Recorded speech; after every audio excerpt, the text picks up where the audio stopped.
Welcome in, everyone. You are listening once again to the Authority Podcast here on the Podcast Network.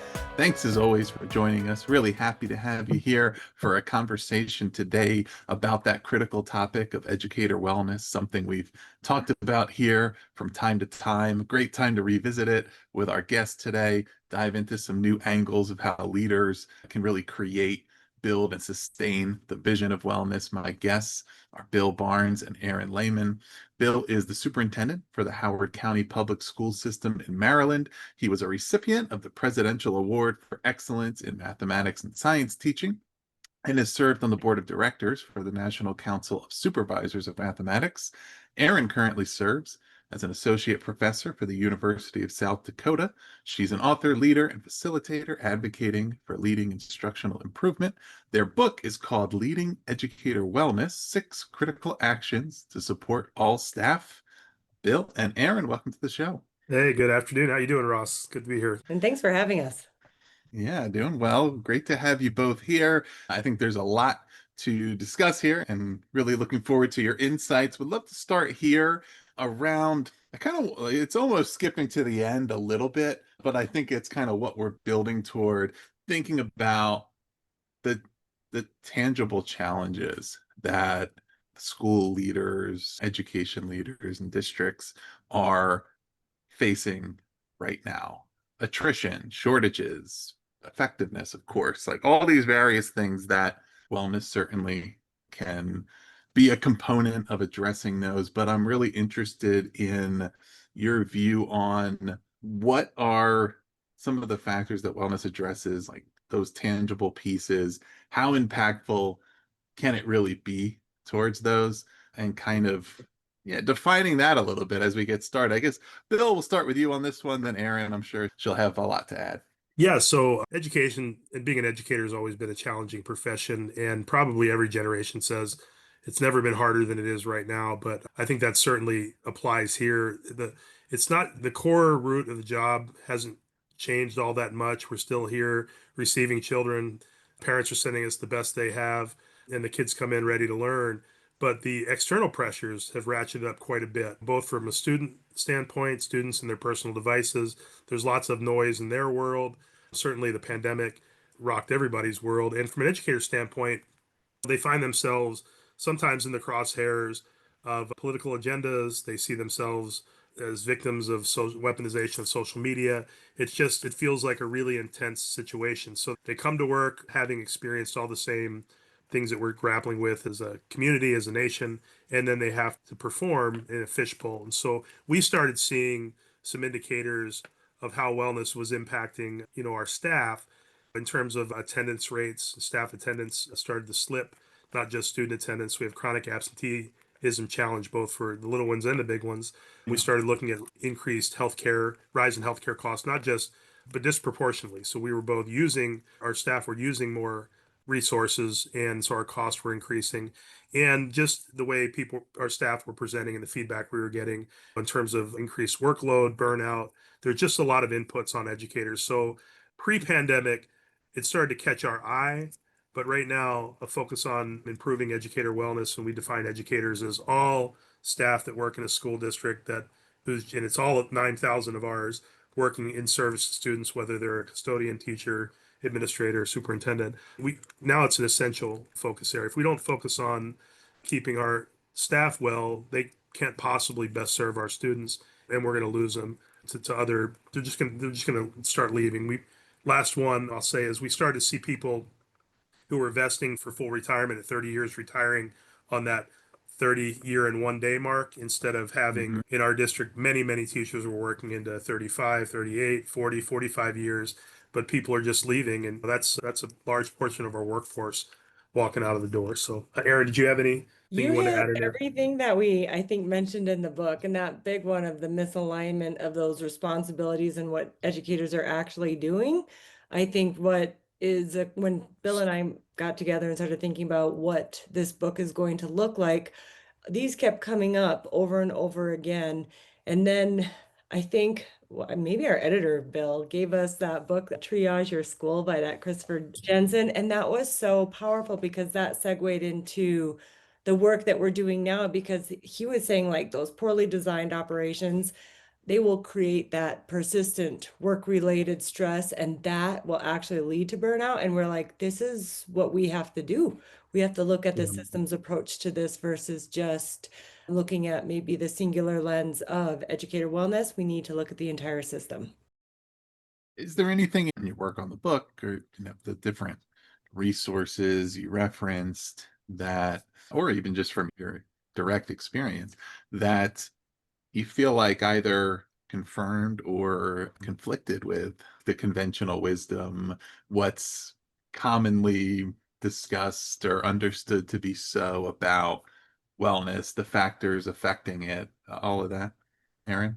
I think one of the things is that people think that they have to take care of their own wellness themselves, which they do. They've got to make that decision first and foremost.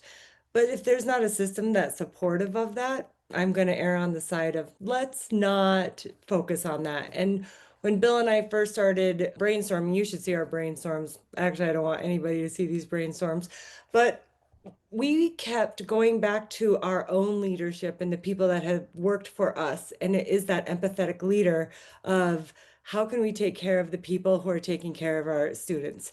Because if we do this well and right, and we do this over and over again, they're not going to want to leave us because we've created a system where they thrive. Because we need the people in front of the students help. Yeah. And I started seeing, talk about conventional wisdom. I mean, we, like every district that I've worked in or have friends that work in, we had all of the pretty typical episodic events. There might be a spa week or there might be a wellness day, but it wasn't anything that was sustained. And so I knew that we had gone over the breach when we would go into rooms and we would talk about and try, I'd use the phrase self-care or urging people to engage and practice self-care. And the dirty looks or the comments or the sneers or the tears would emerge because people had just become fatigued with that advice. And it just felt like we were telling them to do one more thing on their own. And, and our leaders, from a leadership standpoint, they were looking at us and they're like, yeah, right. When have you built a system or structure that permits us to do that? We're on the clock 24/7. And so we were at risk in our district at losing our people without really trying to step back and understand what was going on. The other thing, Bill, that you bring up, because you and I did some research and looked into this quite a bit, is there's a lot of resources helping students right now, and there are people checking in with the teachers right now. Like, but then that was the other missing piece is like, who's checking in with these leaders? And we found that there is not actually a lot of research out there in terms of people checking in on the leaders. And so when you do ask these leaders, how are you doing? And they're like, what do you want out of this? What do you Yeah. need from me? I didn't think that a lot of the leaders that we talked to initially thought that it was like, no, we really are curious about your own well-being. Yeah. And you write that the leader, or you start with leader wellness first and write that that's the beginning point. But why did you choose to go in that direction? And within that, is there a particular message that you're wanting to send to school and district leaders by having that as the starting point? Yeah, I'd say that if we're going to take a systems approach to wellness, you're really going to we're going to need leaders to kind of understand it, spearhead it. Wellness is not native to our sort of educational leadership training, our path. If you were a health or physical education teacher, you probably have some content chops in this space. If you're a counselor or a social worker in our district, you have some chops, but most content leaders or traditional people we're hiring don't have those chops. And so taking a systems approach, investing in our leaders, making sure they have the confidence in the content is really actually where we're beginning in Howard County, building up capacity of those at school level, teacher reps, leader reps. So we wanted to invest in leaders. We were leaders looking for something and we couldn't find something. And we're encouraged by our colleagues to put kind of journal of what we were working on and then try to codify it, what we were setting out to do. And so that's how the book emerged. But, we need our leaders to be present in this work. I need people to want to be leaders. People look at what our leaders do, and teachers are saying, I don't want any part of that. Our pool of aspiring leaders for assistant principals and principals is drained this time of year. And so I hold my breath that we can get to the next big hiring season, so that's part of my motivation. I'm And not the other Aaron, do you have some other thing, things? Ross, that you bring up a good point, because Bill and I actually had this chapter at the end of the book. And then we thought, okay, we have to rewrite this whole thing and the whole Mm, narrative, because it will be really hard to lead the work if you yourself do not believe in the work. yeah. Yeah. I mean, I guess it leads to a question of, can wellness be taught? Can one be taught to believe in the concept of prioritizing wellness for oneself and the things that means? And we'll talk about the dimensions and how wellness is defined. But Mhm. I do think for a lot of people of any role, but particularly, let's say it's a leader who has gone so many years into their career and their professional experience and has not understood the norm or expectation to be a particular state of well-being.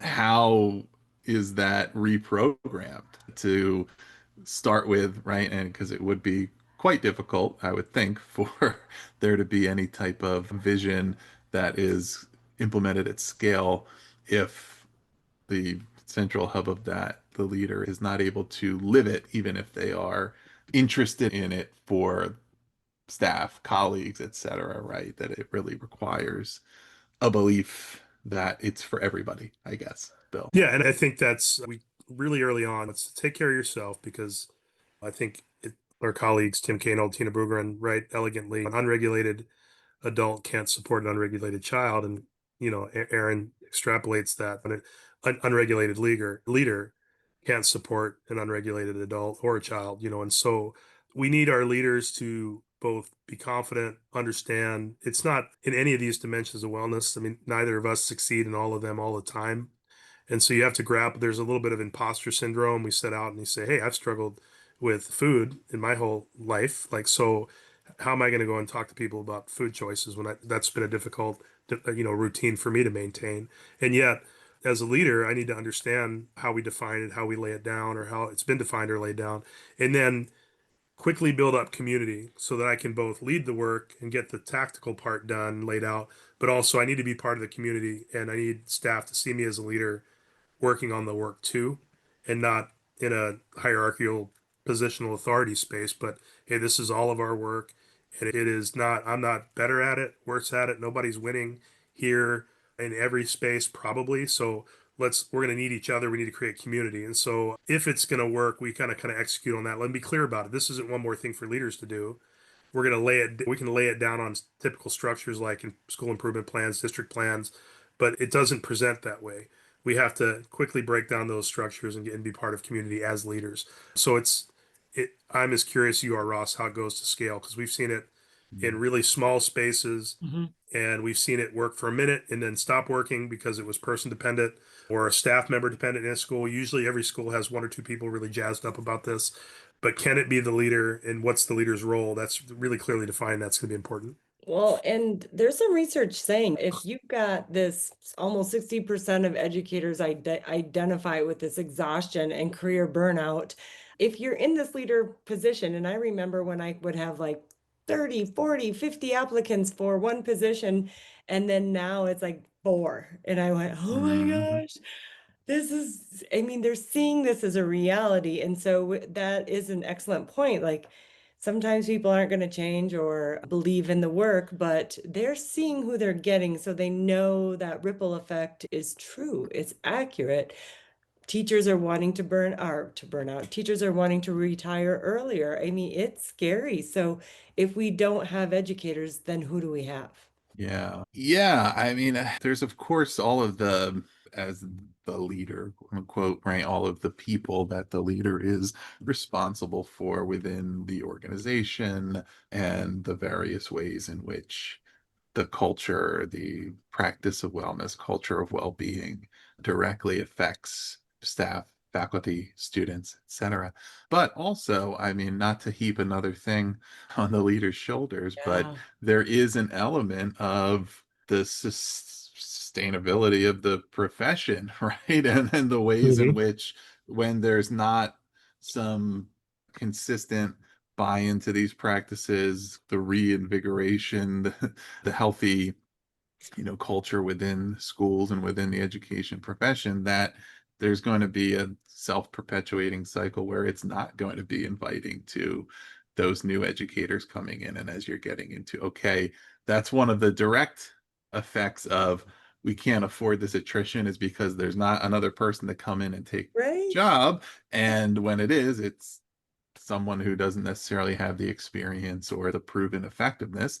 But the profession can be a poor representation of itself, I guess, right? To that young student who's thinking about, what should I major in? What should I go into? Even the person who starts their career in education and quickly exits out, that they're often probably coming into it with already the assumption of it being all of those difficult things, overwhelming, the burnout, the any of the positives being almost spoken of in a language that it's like a service opportunity versus a professional role. And then it's like, yeah. And so, and I'm sure you've each been in education long enough to have seen those trends. Like you mentioned, it used to be 40 to 50 people trying to get a job. Now it's maybe a few if we're lucky. I guess all of that to say, what is the obligation and the opportunity of folks in leadership roles within education to surface this topic to their peers, right? And look at it across the system to say, like, we all really need to get with this, because this is what we're looking at down the road. We all have these things that we're dealing with in our organizations today, and we're trying to make a difference in that. But it's only going to make it worse for each of us, right? As there's whatever, the county is, Baltimore County is up the road, right? And if they have a shortage and you have a shortage and then you have an opening, you're both competing, right? And it's like Yeah. everybody is struggling, because we really all need to be getting better together, or else we're really not going to be able to fulfill our mission here of educating kids over the long term. You bring up I a good think, yeah, point. I'm going to just pop in real quick because you said, and this is something that Bill and I had, and I think we kept it at the top of one of our pages just because we're like, we cannot forget this. When we created and developed this framework, we said we do not want to add more to the plates of these school leaders, of these district leaders, because that's what happens all the time. People keep adding, but you'll never take anything off. And so we thought, what is it something that they already do? And most of them do sometimes well and right, sometimes not so much. What framework can we adapt or adopt to kind of encompass what we envision? And so you brought up like obligation and an opportunity. The obligation most districts and schools have to do is some sort of like school improvement planning process, whether it be attendance, it might be culture, it might be mathematics, it might be literacy, whatever it is in terms of district and or school leadership. And we thought, let's do that because schools and districts are used to this format, used to looking at, okay, let's conduct this needs assessment and see really what the priorities are. So how can we maybe incorporate it so we're not doubling the workload for educators, but really, I would say integrating wellness into that improvement plan. So it's just part of the culture. Yeah. yeah, and I think so structurally finding a home, but I think that was because you hit the part that I wanted to hit, Aaron. It's really important for us to give leaders space and grace, and teachers space and grace, and all of our employees. So we got to acknowledge what's happened and where we sit, and that nothing's wrong with them for feeling these ways, and that things have intensified. This is a different job, and certainly those that have been around for 30 years, like I have, it's there. It looks the same. I can identify, I recognize it, it's familiar, but the pressures are very different. And so recognition, acknowledgement of this has gone a long way. Prioritizing it, putting it in our strategic plan in Howard County as the top priority. It has been important. People have appreciated it, but they'll only appreciate it if you start putting some actions behind it. And we do have to, one of our themes this year is really focus and concentration. So that means that if we're going to get better at a thing, we may just be staying mediocre or bad at other things because we can't do it all. And giving permission to kind of engage in conversations and help us understand what we have to do legally and what we might stop doing, and then be really disciplined about some of those protocols or habits that have formed, because email's 24/7, but it shouldn't be. And when somebody sees an email come from me, if it's 3 in the morning, I'm sending an unintentional message that, oh, the superintendent wants us to meet. We should be working around the clock. That's not it. That's just when I happen to be up and send the email. So maybe I've got to schedule my send or just write it down or save the draft. And what kind of practices, small and large, can we engage in that really start to value and honor people's time? Because otherwise, you end up, and I saw this 30 years ago as a new teacher, and I'm like, I don't want to be one of those. You end up with martyrs and people that are in service of children but are really raging about the profession, and then we are not good carriers of our own story, and when I would hear teachers back then say to our students, you can do anything you want, just I wouldn't go into education, or I'd never let my child be an educator. That speaks to sort of the outcome of a lot of pressures. And so how do we name it, own it, work through it so that those stories change, and then people can start encouraging their own children to want to be in education and turn the corner a little bit. So yeah. And value when teachers, educators are making the right choices. And I'll give you an example. I was working with a school and it was a very novice new teacher. We would work on these learning goals that she needed to help improve her, I would just say her craft. And she's like, well, Erin, I love your list, but I'm not doing it all because I show up at 7:30 based on my contract. I leave at 4 and I don't take a bag home with me and I never will. And I went, oh my gosh, listen to these boundaries. I didn't even have words. I was in awe, but it helped me be a better coach because I went, okay, she has set the boundaries for her health, her well-being. How can we as leaders really work around that? And we did. Here's your one goal, one small, like instructional goal. What are your thoughts? Oh, I can totally do this. I can completely integrate it. So I love those stories too, of validating and naming and celebrating. I think we have a whole section in there about celebrate what you see when it is done well and right. Because at first I was shocked.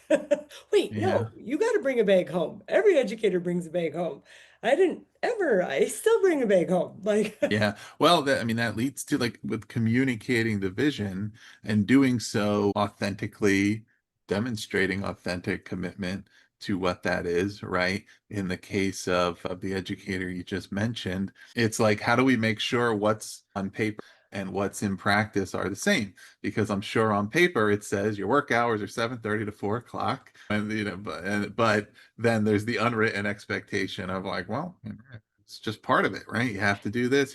And within reason, every now and then there's exceptions on a certain day or whatever. But the fact that it really shouldn't be that noteworthy when somebody's saying, oh, I'm doing things according to what the job is and what the role is. And that shouldn't have to feel like I need to be that firm in setting that boundary for myself when that is what my job is. But that's just one example. But when you're the leader, right? And also like coupling it with the authenticity of like what wellness means and doesn't mean, because it means, I would say, tell me if this is off, but supporting the various factors of well-being that enable those educators to maintain and sustain a high standard of performance, right? High standards in their work. It doesn't mean it's just a free for all. Okay, you can just disappear at lunchtime, not come back or Yeah. whatever, right? And I'm sure there's cases where a first attempt kind of goes a little bit more in that direction, that it just means being looser and not really having a lot of parameters, taking it easy. It might almost feel like, I'm sure there's cases where it almost feels like the leverage is in that direction in places that are really struggling with recruitment, hiring, retention, etc. But how do you really think about those factors of like, what does authentic mean in here? What is my community, my staff, faculty, like what are the things that matter to them? And how do I authentically demonstrate our commitment to that we're seeing that through, but that is in support of, not in lieu of, the high standard that we hold for ourselves here in our community. Yeah, so I think that I love the word authentic there, because this is not the kind of endeavor that's going to be, we've always need to customize our professional learning and differentiate it. We don't always do it, because if you're doing things at scale and you're warehousing and you're trying to you have limited resources at a district level or at a school level, you just fall into some bad habits. We don't differentiate. We don't always practice what we preach at the professional learning level. And yet, if we don't differentiate here, we're just going to turn people off because it's not every, as you said, not everybody's needs in wellness are the same thing. And defining that or anchoring in those dimensions of physical, social, emotional, and so forth, like I think anchoring in that creates the spaces that people can dig in. If we anchor in those routines that Booger and Kano define, I think people can find a space to latch into and find some people that are also wanting to grow in those spaces. So I think this journey is going to inevitably lead to that. It's going to teach us something about true differentiation of adult learning. And, or if we don't, I think I won't even start it in my district if we're not committed to that because it won't succeed. We're not going to, hey, this month is, we're going to be focused. This quarter is physical wellness quarter, and everybody's going to ram down and we're going to talk about sleep and food and movement. And this isn't that kind of thing. This is a very personal journey. We're going to have to really focus on for authenticity, setting strong norms, taking time to explain the why, really helping people understand that we're in this together, that we don't know everything yet, that we're going to learn together, our community will expand its knowledge base. That's at least how we're setting out to do it. We're to go slow to go fast is a phrase we use a lot, but sometimes you just go slow to go slow. We don't want to rush it and mess this up because people are willing to ride along. They're willing for us to change some things. You described the wellness. We had wellness days where we gave half days to teacher, just go do what you got to do. School staff, just go. We don't even need to know, just do it. And it didn't really improve what people were saying about their job. It wasn't at the measurement level and effective. So I bought back half of that last week. We had one, and we filled it instead with professional learning for part of it, saying, look, wellness is also getting better at your job, and we can improve how you feel about your work by leveling you up or helping you level up. And so people are willing to walk alongside this journey but they're skeptical, right? Because there's a lot of I'm having to be vulnerable as an educator in letting you know how I might not be well. And yet I say that and they're telling us that in very direct and aggressive ways, some people on the other side of it. So you've already told us we're not well. We're saying we're not well. Are you willing to join a community and give it a run? So authenticity is going to be critical as we do this work. Differentiation piece is important, right? I mean, for some people, the thing that allows them to recharge is that little bit of time off, and that's how they do it. Other people, that's Yep. just more time for them to think about how much they hate their job. You know, for one educator, the thing that really helps them feel like centered and having control is those boundaries around hours and what I do. For somebody else, that's not the thing at all. They're like, I prefer to take it home because I can do Yeah. an hour of work later at night and then I'm getting a head start on the next day. And if that's the only thing that we're focused on, and like the school just says it's this one size fits all, this is what everybody should do, then it's going to make it even worse for that person who's saying that is the opposite of what I need. Right And on. in our professional learning chapter, actually, we brought in some Hanover research because we wanted people to see like differentiation does matter. Like you approach the execution almost like as a tier one, tier two, tier three. What do these educators need? Because that was the other thing. Like you may think one thing, but that's why we're so, I would say, purposeful in you. If you don't have this vision, if you don't conduct a needs assessment, you don't really know what's going on, then you're shooting from the hip. Like I think Mhm. everybody needs back massages, which maybe they do, but maybe they don't, whatever it is. But if you don't know, and that's the other thing too, is like what can we make and create for these leaders so they don't have to do it themselves? Because the other thing that we wanted and to come out is when the vision is being created, it should not be done alone or in isolation or a silo. And so creating this really strong team that everybody has a role, everybody has a strength that they bring to this team, because Bill and I, we are strong educators and we are strong leaders, but my goodness, I might not be the best person that should counsel somebody. So we've got to bring in the strengths of all of the people around us. And so I think that was a piece that we really tried to bring into the book, but whew, it's kind of tricky. Yeah. Let's talk about that needs assessment. I mean, within it, how do you measure what the current state of things is, and then how do you go about evaluating and assessing what your needs are, where the needs are, how you might address them, Erin? Well, I would say don't use your thoughts and opinions as a leader because you will have a lot of people really upset with you.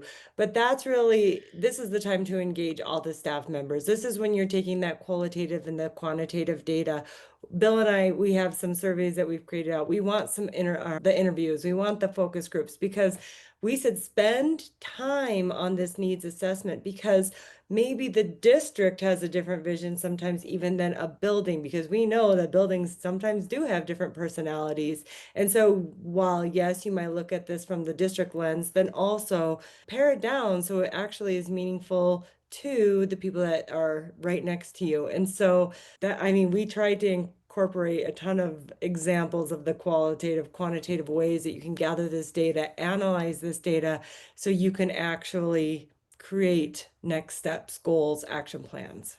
Yeah, there's not really for some defensible or tried and true sort of, there are different surveys and different things, but nothing that quite was personalized enough. And so we wanted leaders to have a starting point. So there are some really some tools that they can use or they can riff off of or they can customize with their team. We don't want to take away all the adult learning that can happen as their team starts to grow and wander together. Because at the root of this, the question is like, how well is your school or district? Like how would we even go about defining that? And there is real power in letting the adults that are experiencing and having all the feels and the emotions that go with the work really unpack that. And what do they think would be the benefit? And how do their thoughts and experiences then reconcile with research and other resources? So I think we've done a nice job of giving people some tools they can get off the ground with. But it was one of the challenges was how do you give leaders enough that it's not so pick it up and put it down that we skip over all the engagement parts. Engagement's essential, and especially at the front end of this is really just kind of understanding and giving the educators you serve an opportunity to define the metrics that they think, hey, what if we answer, how would we answer this question with great joy and say that we are a well school in 3 years, 5 years, and let's define those metrics together. So yeah, Erin, I think you hit on that. We got some starter stuff, but then lean on your staff a little bit to give them the space. I mean, you referenced the metrics and you write in the book about the SMART wellness goals, and folks have probably heard about SMART goals, but you can certainly fill in the details there. But I mean, it's so interesting that you're applying the framework to the wellness. I mean, and important to have the specific measurable, the parameters for defining like what are the elements that we're focusing on and how can we define whether we are actually moving them in the domains, because a skeptic or a just somebody who's been around and has seen initiatives maybe fall short might say, well, it all sounds good, but it is too intangible and too indefinable and ultimately subjective, right? And I think what you're trying to get at is saying, after you have gone through that needs assessment, after you've defined what's really happening in our school community, what are the areas that we need to work on, that you can then align some specific goals around those and the things that you want to move. Yeah, and I think that's self-monitoring. I mean, it's going to happen at the individual level and at the school level, and critics would be right in that way. And then we'd offer too that we mentioned that we let off with some of the metrics we've been tracking that are indicators of an absence of full wellness in our districts, whether it's people coming to work, how they come to work, student discipline data, adult discipline data, and healthcare costs. Like those are still some hard metrics we can track and we should track as we go down, and schools should pay attention to those things too and really unpack to understand it. And yet, like leaving that space, some of that gray space, that's the soft research space, because hey, we just want to get better. How are we going to keep score? Let's agree on how we're going to keep score and see if we're meeting our own expectations. Like that's going to be an important part of this too. It's going to help you understand the why and the how. Who or what people or experiences have you learned from? If it's lessons that you learned from somebody who was doing something that you said, I want to do it differently, you don't have to say who they are, but I'm sure that has influenced your interest in the topic, your investigation of it, your work to build out the book and to start initiatives, that there have been people in your careers that you picked things up from, or you just kind of saw it gave you an understanding of the importance of this and what can and can't be possible. Erin, we'll start with you on that. Well, I think there's two parts of this. I don't think this would have ever happened without Tim and Tina's book, the Educator Wellness book, because that Bill and I went to a training and we were just blown away because we're like, this is just inherently, we thought, what leaders do to help the teachers and the educators that work for them. And we were surprised to find out, I would say, that there's a lot of stories of examples of maybe it not happening as much. And so I give, and I know Bill does too, but Yeah, we both Tina do. a bunch of the credit for, like, okay, they had the framework created with the dimensions, so we can build off of that because we ourselves have had great leaders. I mean, I have a traveling husband, and I had at the time 3 little kids. And if they were sick or if anything was happening, and you're a teacher in the classroom, and I'm like, how in the world am I going to navigate this? How am I going to leave? Because I am the math teacher, and math teachers cannot leave the classroom. But I had a very supportive school leader. You need to leave right now. We've got this covered. Don't worry about it. And having somebody just put your needs first and foremost was a great feeling. Just like, oh my gosh, I don't have to like worry about my own coverage because I was in another building or I had to. Oh, you can't find a sub? I don't know what to tell you. We don't want that for our teachers and our educators. We want to be like, you need to take care of your family, your needs, do it by all means. So And I That's think, been to I be a have a good lot of thing. examples like that, but how many do you want, Ross? yeah, there's another whole podcast worth. Yeah, and I think for me, Tina and Tim, like we literally said to them that this would be great, but we're education leaders. How's this look at scale? And because that's what because Erin and I were grappling with, what does this look at scale? And they're like, well, that's something, maybe you should explore that and think about writing a book about that. So that's the origin story of this book. But so they've had a profound influence, and the work they do is important. Locally, I think the thing that slowed me down was a chief academic officer in our district when I provided leadership to a department of student well-being and program innovation. But the student well-being part, I got to work closely with a crisis team, and that crisis team was dynamic. We'd have different people come on and off of it, but we had some tried and true leaders. And when you're responding to a student crisis or a staff crisis, and that team has to be deployed, it's sobering. It's usually at the end of some failed attempts of proactive support. But what struck me about that team was not only were they grounded in research and evidence-based practice, but they just really would impress upon me as their leader, like this doesn't change unless we systemically think differently.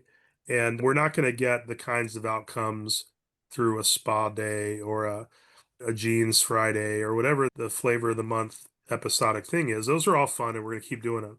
But that can't be the foundation of your effort. We have to think about this the way a crisis team thinks. And that seed was planted, and then we had COVID, and then it became a really necessary thing on the other side of it to really explore and think about how we might do that. So that the various members of that crisis team and those that have led that work in our district, but it's a really phenomenal team that shows up just when we need them, when there's a loss of life or something significant. But the thinking they put behind it's what really inspired me to look differently at wellness. I really like the fact that you both descriptions are all within the context of what makes it challenging. I surface this with every topic we talk about here because if you're just going down topics that are covered in a book, it's all going to sound good most of the time. It can Right. also sound easy. It'll sound like, okay, great. And with wellness and well-being in particular, there's a lot of really good ideas that when you really reflect on it, you would say, well, yeah, but this is never going to happen, right? Like maybe one person can read this and put some of these things into place, Right. but really like trying to actually create a culture around it, there's something just missing because it's not accounting for the environmental factors that make that so difficult, that are inhospitable, right, organism for some of the things we want to do, and we are working against that. And if we're not addressing it directly and really thinking about it and really learning the lessons from what has not worked and being very honest about that and saying, look, like this thing we tried, we thought it was going to be great, it was okay, but Right. it really wasn't, it wasn't the Yeah. thing, or it was just we just had the wrong idea, we didn't ask the right questions, we tried, and hopefully we communicated about that. Hopefully we're continuing to try to build together, right? So there is acknowledgement of the fact that this is a priority and that the efforts are happening, but also we're being honest about the fact that we don't think it's solved yet. And I think that's right. I mean, it's we have to model that in every part of the job. We should be modeling that kind of thing. I said it doesn't make you a bad leader that you set out to do something and it didn't work, but it might be an indicator of a poor leadership if you're not learning from it, if you're not pivoting, if you're not, just growing through it. We got to be bold. If I want bold but not reckless leaders in my district, I need to give them space to try and fail and then get up and learn from it and move forward. And yet we don't, it's not always how we walk forward. It's how we intend to walk forward. It's how we're going to have to walk forward with this topic. And, and there's no sense in pretending it's easy. It's not easy. If it were easy, we'd be doing it. There's no sense pretending it's not of value, or it's a teacher's problem. Hey, when I was your age, there's no sense in adopting that kind of mentality. We just have to let people know we're not sure which of these things is going to work well, because any decision that's made at the district level will be a great or poor decision based on how you're situated, or, on a continuum. So we're not going to bat 1,000 on everything that's tried. And we're certainly not, when it comes to somebody's wellness, going to but I think we've had some success in identifying wellness representatives. We call them wellness reps at school level, people that have taken on the work, and we've built community around them. We're starting to build their capacity as we start to introduce this idea with our designated leaders. Everybody knows it's a priority, and yet there are no dollars behind it yet. There's not an office division. There's no structure that supports that it's important yet. And it's hard to go, well, we're going to build up this, and yeah, we got to cut 100 other program positions. Like, it's just not, we're not situated right now. It's just going to be difficult. So we got to be honest about it, and sort of, and we're going to have to be a learning system in this way, truly. Well, and that was where I was going to just add on to what you said, because Bill, if the school leader, the district leader is not reflective, and if they don't want authentic answers, because you brought that up before, that then they're not going to change. Like, you can hope and pray and wish, and nothing is going to change. So that is something that we really would encourage, is for the school and the district leader to be in classrooms and talking to teachers, because if you don't have any data, if it's working or not, because you're not around, you'll never know. So be visible, be present, be vulnerable. I mean, do exactly what Bill was saying. If things don't work, it doesn't work. This is the same thing as teaching. You have a flop lesson, you reflect on it. What made it flop? Take away maybe one positive, we hope. But then don't think that you have to figure this out alone. Work with your team to develop, to think, to be proactive, and not just say, well, we tried it once and now it's one and done. Because that is what we don't want to happen. That's why we ended with that monitoring, like really take a good look at what's happening, what's going on. And then what are the proactive things that you can do? Celebrate when you see something done well and right. Listen, like authentically listen to the people around you, because they're going to have some truth serum. You're going to hear it. And that's what you want. Embrace that, because you cannot be a learning, growing organization if you are not reflective and open to what you hear.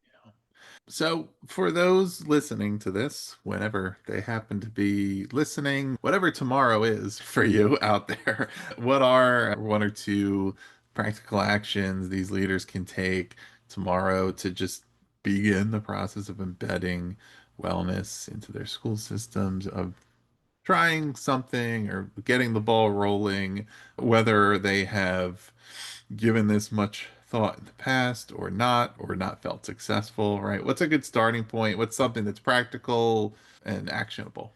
I have two things. One, take care of your own well-being.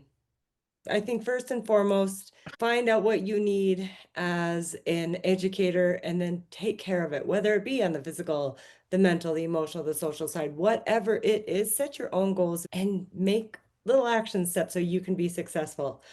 The other step that I would really encourage school leaders is ask what other people want and need.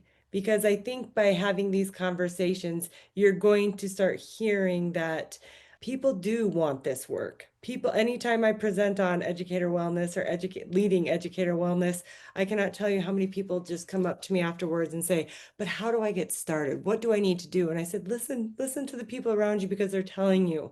And then don't think you have to do the work alone because it is a lot for one person to do. So a little, just listen, take good notes, get a good group of people around you who are also, I would say, believe in the work as well. I mean, I'll try not to be too redundant, but I think they're close cousins, what I'm going to share. I think a little time self-reflecting on in what ways what is the evidence of wellness in your building? Like if you're getting feedback and people are feeling disenfranchised, there's low morale, what are those indicators that give you evidence that maybe a focus on wellness is important? Really taking a minute to understand what your perspectives are, what other influence or biases may be influencing the way you're thinking about it. And then that first, and then quickly then expand out and find your tribe. Like find people that will be with you in this work and name it. Say, look, this is unacceptable. Like that we continue to come to work. We volunteer to be here. We all choose, we all have choices, and we're here together. Let's not just succumb to our current realities. How can we have some agency over? Let's name it first. And then they can work. We got a whole book worth of activities and stuff they can engage in, but let's name it and let's find the people that are really see it the way you might see it as a leader, as a need, and then start there.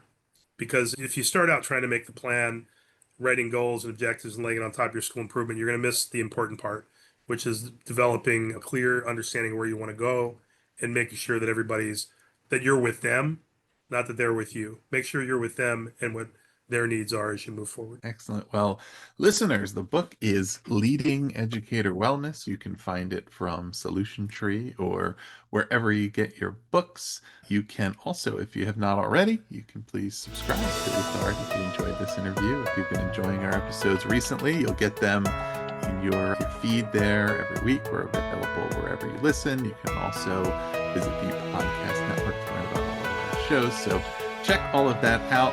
Erin and Bill, I want to thank you again for being here. We appreciate Thank you, it. Ross, for the opportunity. Yes, Thanks so much. great.